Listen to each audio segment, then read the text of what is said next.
Fancy that. It was to be expected. What do you mean? Because it was a gift from me. What's that got to do with it? It's got everything to do with it. Everything. You never attach any importance to the things I give you. Like the shirt I brought you from... I still have it. Of course you still have it. You've never worn it. And what is this anyway, the famous Inspector Montalbano getting robbed by some two-bit thief? It's enough to make you bury your head in the sand.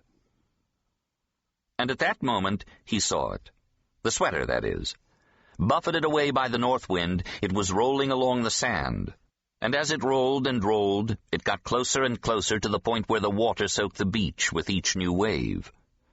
Montalbano leapt over the railing and ran, sand filling his socks and shoes, and arrived just in time to snatch the sweater away from an angry wave that looked particularly hungry for that article of clothing. Walking back to the house, half blinded by the sand whipped into his eyes by the wind, he had no choice but to accept that the sweater had been reduced to a formless, sodden mass of wool. Once inside, the phone rang. "Hi, darling, how are you? I wanted to let you know that I won't be at home today. I'm going to the beach with a friend." "You're not going to the office?" "No, it's a holiday here. Feast of San Giorgio, patron saint of Genoa." "The weather's nice up there?" "Fabulous." "Well, have fun. Talk to you tonight." This was all he needed to make his day. Here he was, shivering with cold, while Livia would be lying blissfully in the sun. Still further proof that the world was no longer turning the way it used to. Now up north you died of heat, and down south you'd soon be seeing ice, bears, and penguins. He was getting ready to reopen the armoire, holding his breath, when the phone rang again. He hesitated a moment, but then the thought of the upset stomach he would get from another whiff of mothballs persuaded him to pick up the receiver. "Hello?" "Oh, Chief, Chief!" yelled the tortured, panting voice of Cattarella. "Is that you in person, Chief?" "No." "Then who is this with whom I'm speaking with?" "This is Arturo, the inspector's twin brother." Why was he fucking around with that poor idiot? To vent his bad mood? "Really?"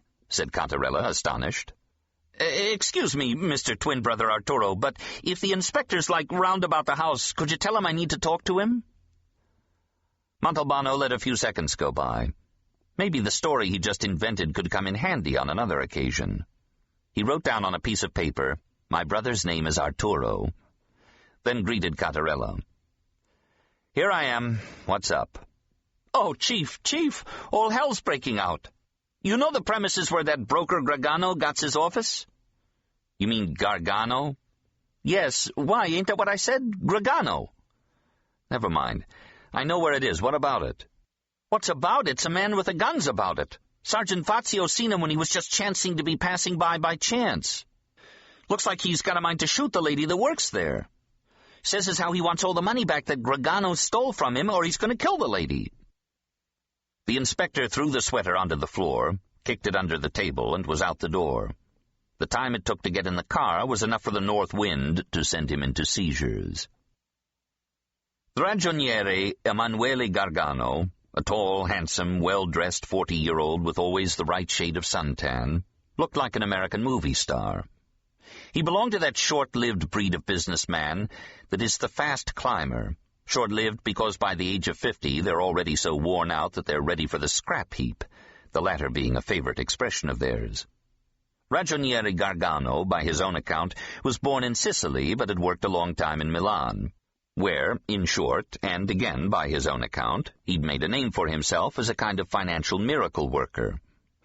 Then, judging himself sufficiently famous, he decided to go into business for himself in Bologna, where, still by his own account, he'd brought fortune and happiness to dozens of small investors. Some 2 years back he'd surfaced in Vigata, to work towards what he called the economic reawakening of this beloved and unlucky land of ours, and in just a few days he had set up offices in 4 of the larger towns of Montelusa province. He was a man who was never at a loss for words, and had great powers of persuasion over everyone he met, always with a big reassuring smile on his face.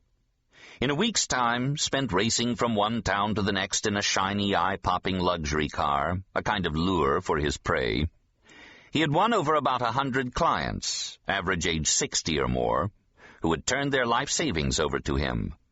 After 6 months had passed, the aging pensioners were called in to pick up, risking heart attacks on the spot, a 20% return on their investment. The ragioniere then summoned all his clients from the surrounding province to Vigata for a gala dinner, at the end of which he let it be known that, in the coming semester, the returns might be even slightly higher. The news spread, and people began lining up at the counters of his various local offices, begging Gargano to take their money, which the ragioniere magnanimously accepted. In this second wave, alongside the oldsters, were handfuls of kids anxious to make money as quickly as possible. At the end of the second semester, the returns of the first group of clients increased to 23%. It was smooth sailing for a while, with a stiff tailwind, but then, one day towards the end of the fourth semester, Emanuele Gargano failed to show up. His agency's employees and clients waited 2 days and then decided to phone Bologna, where the general management office of King Midas Associates, the name of the ragioniere's investment firm, was supposedly located. Nobody answered. A quick investigation led to the discovery that the premises of King Midas Associates, leased by said firm, had been turned back over to their legal owner, who, for his part, was furious that the rent hadn't been paid for many months. After a week of pointless searches yielded not a trace of Gargano in or around Vigata, and after several riotous assaults on the agencies by people who had invested their money with Midas, 2 schools of thought emerged concerning the ragioniere's mysterious disappearance. The first had it that Emanuele Gargano, after changing his name, must have moved to an island in Oceania, where he was now living it up with beautiful half-naked women, laughing all the while at those who'd placed their trust and savings in his hands. The second found it more likely that the ragioniere had carelessly made off with some mafioso's money, and was now serving as fertilizer 6 feet underground, or as fish feed in the local waters. In all of Montelusa province there was one woman, however, who saw things differently. Only one, and her name was Maria Stella Cosentino. 50-ish, stocky and homely, Maria Stella had applied for a job at Midas's Vigata agency, and after a brief but intense meeting with the boss in person, had been taken on. That's how the story went. Yet, however brief the meeting, it had been long enough for the woman to fall hopelessly in love with the ragioniere. And while this was the second job for Maria Stella, who, after getting a degree in accounting, had stayed home for many years to help out her parents and later her widowed father, who'd become more and more demanding before he died, it was, in fact, her first love. For Maria Stella had been promised since birth to a distant cousin she'd never seen except in photographs and never known in person because he died of an unknown illness in his youth. Things were different this time, however, and Maria Stella had not only seen her beloved alive and speaking on several occasions, but had even, one morning, got so close as to smell the scent of his aftershave. That incident drove her to do something audacious. So audacious, indeed, that she would never in the world have thought herself capable of it. She took the bus to Fiacca to visit a relative who owned a perfume shop, and, after smelling bottle after bottle, found the aftershave used by her beloved. She bought a flask of it, which she kept in the drawer of her bedside table. On certain nights, when she woke up alone in bed, alone in the large empty house and overcome with distress, she would uncork it and inhale the scent, and this allowed her to go back to sleep, murmuring, "Good night, my love."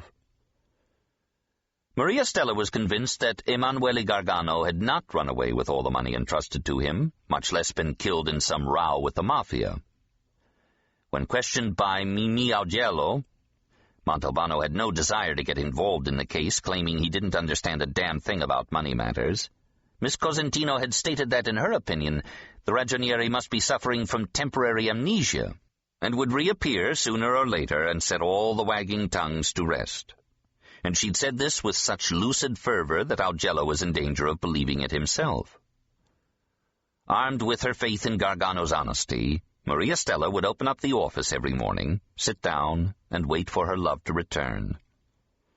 Everyone in town laughed at her. Everyone, that is, who hadn't had any dealings with the ragioniere, since those who'd lost their money were not in a laughing mood.